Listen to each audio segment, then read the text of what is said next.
Hi, it's Aneta here from Aneta Eye Yoga Studio and Wellness. How are you today?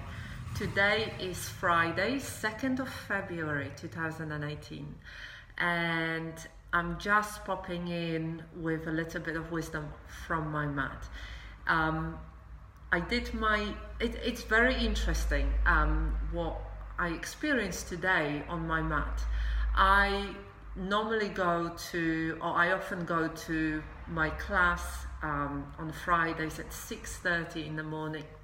But that means that when I go to the class, I have to wake up an hour earlier than my usual waking up time. So I normally wake up 6:15, 6:30, but that means that I have to wake up an hour earlier. And I've been doing a lot of Thai yoga massage this week, and I really felt that my body was quite tired, and that what I wanted to do on Friday morning in my practice was really just to slow down.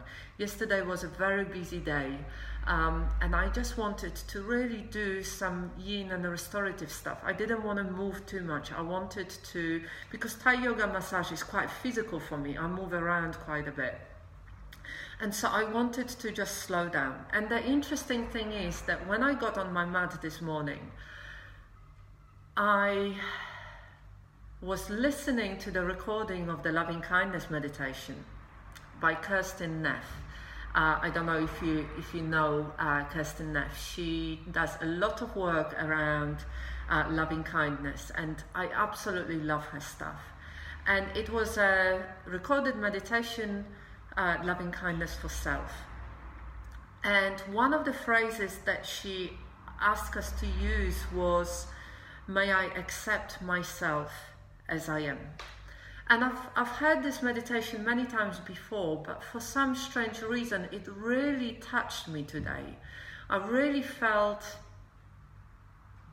that sense of, may I accept myself as I am in regard to my morning practice, because there was a part of me, that critical voice within me, saying that I should be going to my yoga class, that I'm not committed enough, that I should be pushing myself, that I should be showing up more than I am showing up.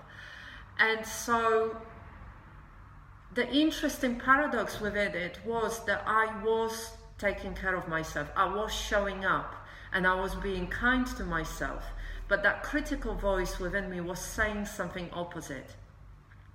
And so it really touched my heart about how our conditioning and the society can really tell us that being busy and pushing hard and striving hard is the way to be, and that's the way that we need to be. And as always it happens in life, I've just had a practice with another student, and this is exactly what we were talking about. This is exactly what came up from her own experience about accepting yourself as you are, accepting part of yourself that we might find challenging, as rather than resisting it and denying it and pretending it's not there, and then it plays itself out anyway. And so I find it really interesting how the theme has continued through the day, and it made me think about how often we feel that, how often we can create that conflict within ourselves of not really accepting ourselves as we are. And you cannot change something that you don't accept.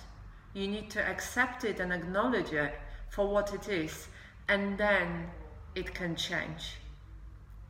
If you don't accept it and you don't acknowledge it, you don't see it for what it is, you cannot change it.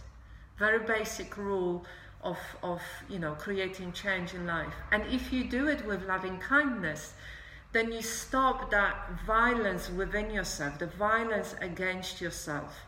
And when you can shift, or when I can shift certainly, into being kind to myself, I can really meet myself as I am. I can really support myself. I can be my own best friend. I can be the person that never gives up on me, no matter what happens, that can always have empathy and compassion for myself. And then from that space and that understanding, I can relate with others.